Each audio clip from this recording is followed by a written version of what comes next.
So Nike has a lot of really, really awesome three-dimensional configuration marks. And what's cool about them is that they're a huge, obviously, brand. And so they have a ton of trademarks. But I want to start showing you guys some of their 3D configuration marks around their shoes.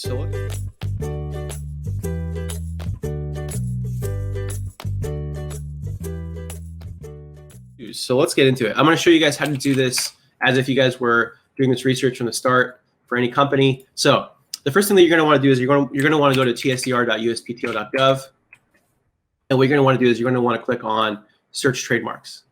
So you're going to click on search trademarks. Once you're here, then you can do we're going to actually do an advanced. Well, actually, we can actually do a basic. Let's do a basic search for today. And what we're going to want to do is we're going to search for Nike.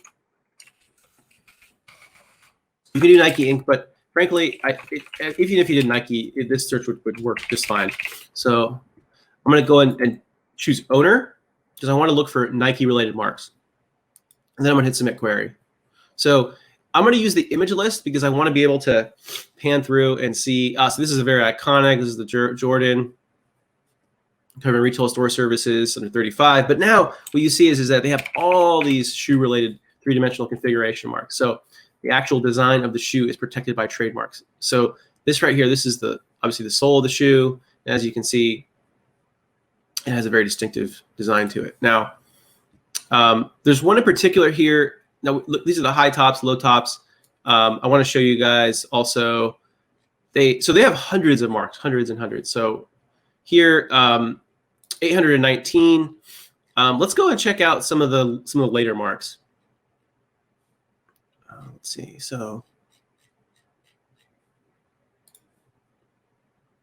we have done some content around. We've done a lot of content around shoes, and we've done some content around Nike as well.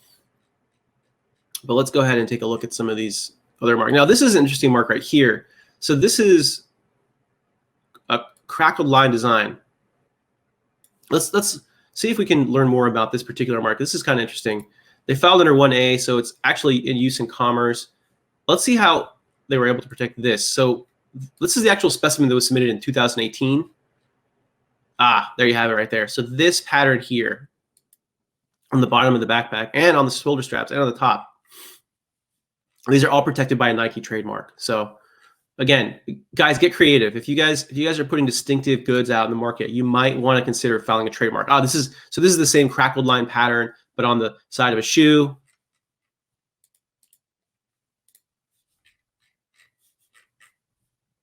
So pretty neat.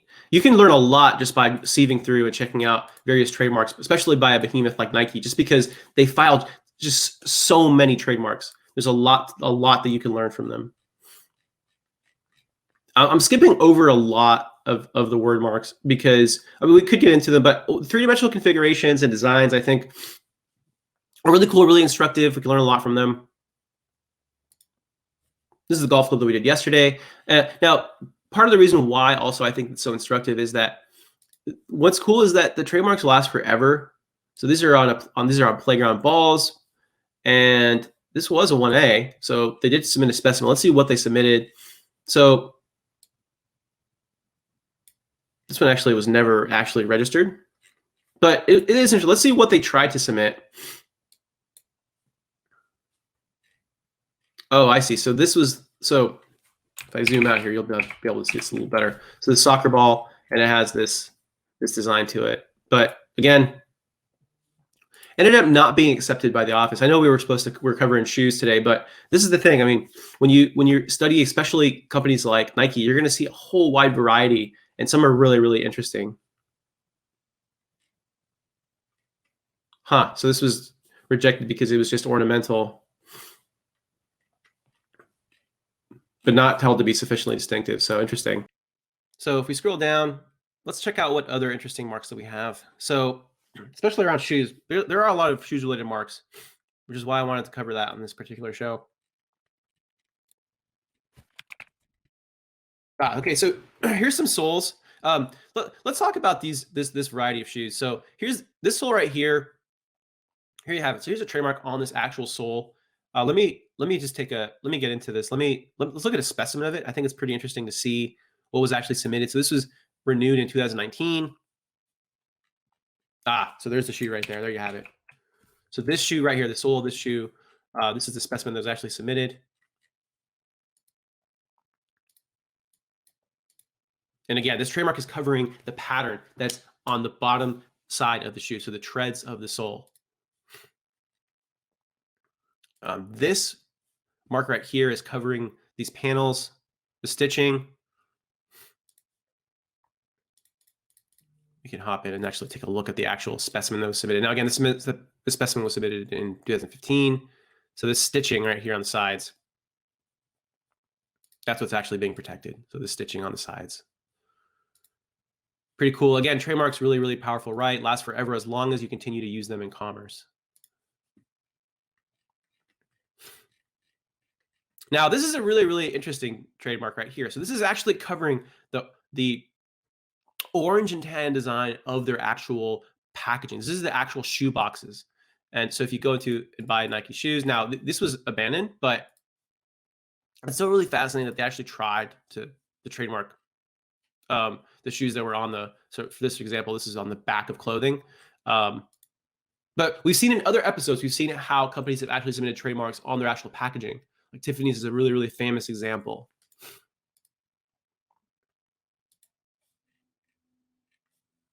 Let's take a look at this one. So this is another one. This is covering also apparel. This one was also abandoned. Interesting to see why.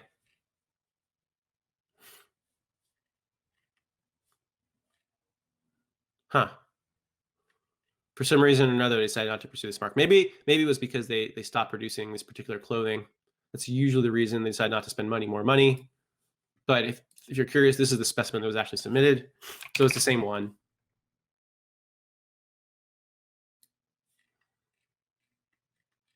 Okay, so here's some more shoes. Here's some more tread lines that were actually protected with trademark. Let's dive in. Let's take a look.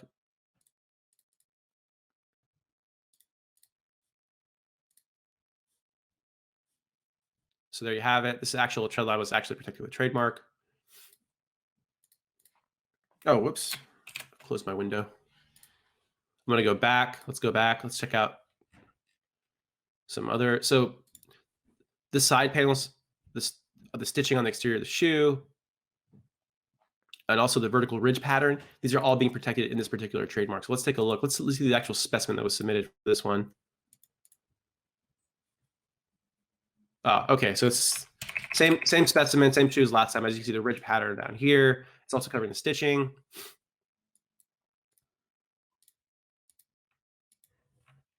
Again, Nike, great example. If you guys are putting shoes out, you should check out companies like Nike, Vans, K-Swiss. Get ideas for how these companies are going about protecting their shoes, because they file a lot of trademarks, a lot of them. And again, these rights are very powerful, especially if the designs that you're putting on your shoes, or if they're distinctive, then it's something that you should seriously consider doing, is trying to protect those distinctive designs. As long as those designs can serve as a source identifier, then it's worth at least considering it. Now, this is kind of interesting. This is covering ice skate blades. So the actual blade of the ice skate is being protected by this mark. Let's take a look. So let's take a look at the specimen that was submitted. So this was renewed in 2017. And there you have it right here. So this is the actual blade of the skate. Pretty interesting. We should do a whole episode on figure skates. I think that'd be pretty cool. And here, okay, so here are some more skates. Now this one was canceled eventually, but it was at one point actually registered. Let's see if we can see the specimen. This is the actual specimen, Vapor 3. And so this is a really good example, because this trademark is actually covering the overall skate. The last trademark that we looked at was covering just the blade. So remember that. One good might actually be the subject of multiple trademarks. And so that's sort of the takeaway from this episode, is that with shoes, you can protect various aspects of it. So you can protect the tread lines, you can protect the stitching, you can protect the lacing, anything that's distinctive, you can protect it separately in different trademarks.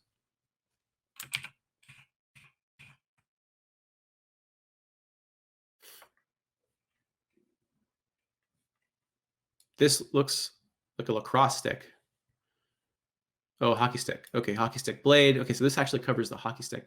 And again, this one was at one point actually registered. So let's take a look. Eventually it was canceled, but there you have it. So hockey blade design. Again, I know we're going off topic here. We're not focusing entirely on shoes, but hopefully you guys find this stuff interesting and helpful. Okay, this right here is also a very, very interesting mark. So I apologize, I wasn't zoomed in before. Now I'm zoomed in. But this right here, let's take a look at this. So this is actually covering that side panel, or not panel, but what do they call it? So this is actually covering the bladder-like device that's inside the sole of the shoe.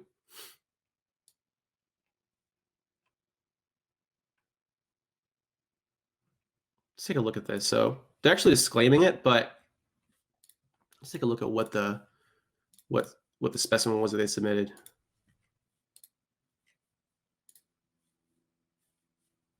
Having issues here opening the documents. Let's see.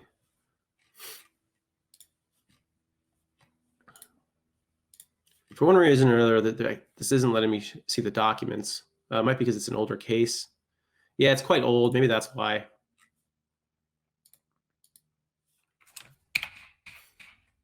See what other marks we can find. So this is the one we just looked at. See if this one has more information that's helpful to us. Yeah, these are really old marks, guys. This is 96. So this one was never registered. But this is covering the transparent window that's on the side of the Nike.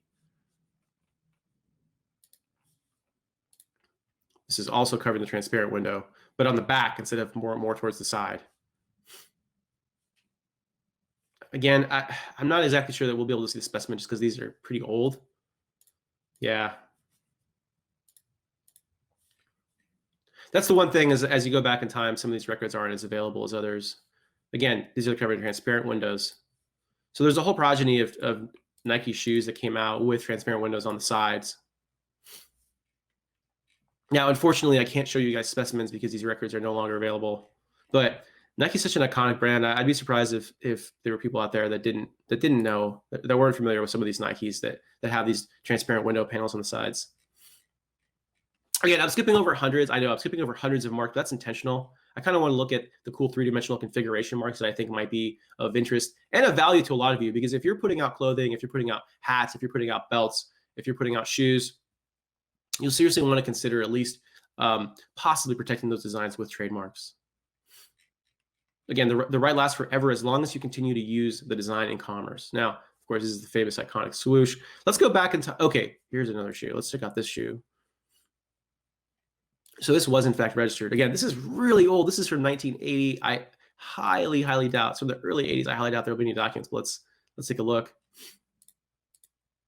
The system appears to be trying to load it. Okay, so the specimen. Here's a specimen submitted in 2015. And there you have it. So here's the shoe right here. So this is the Nike Cortez shoe. Very, very, very famous shoe.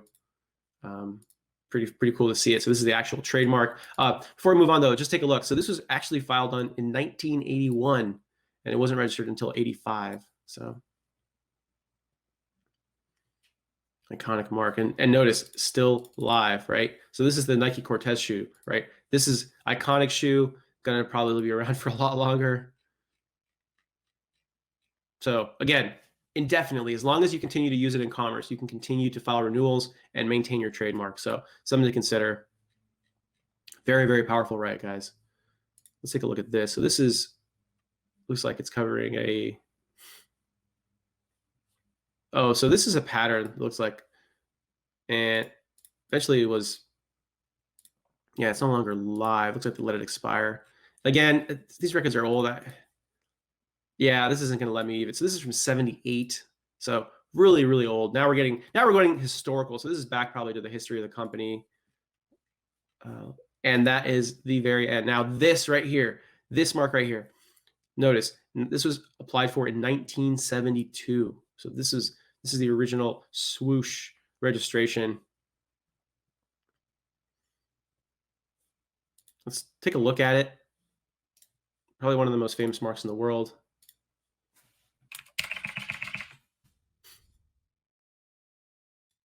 And of course, no surprise here, it's still live, right? But let's just see what specimen. I mean, look at this the specimen history.